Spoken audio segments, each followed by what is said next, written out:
Yozlar bəxtli diyeler, şaşıp yarattım üzülüp.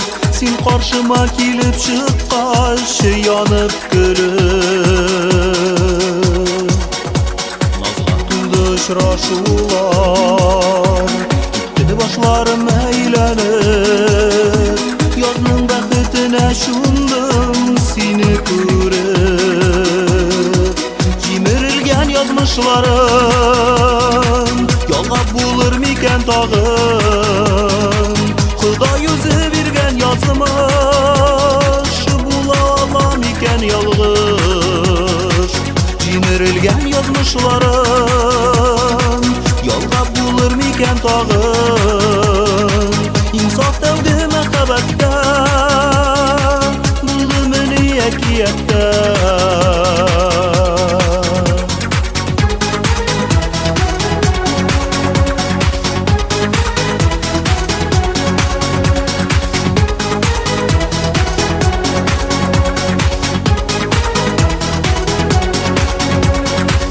Yuğala süyüler tüm suda mekabetni.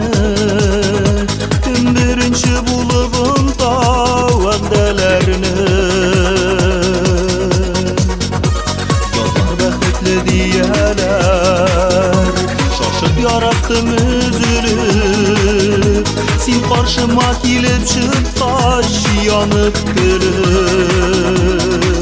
Cimirilgen yazmışlarım yalgap bulur miken tağım. Xuda yüzü birgen yazmış bula alam iken yalgış. Cimirilgen yazmışlarım yalgap bulur miken tağım.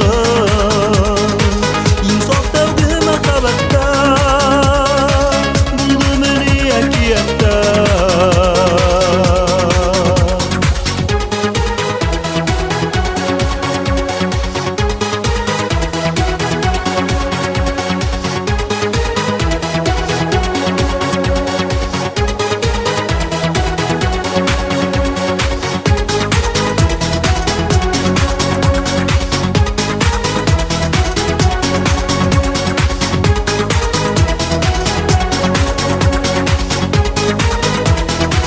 Cimirilgen yazmışlarım yalgap bulur miken tağım. Xuda yüzü birgen yazmış bula alam iken yalgış. Cimirilgen yazmışlarım yalgap bulur miken tağım. İnsaf devdi mekabette buldu beni ekiyette. Cimirilgen yazmışlarım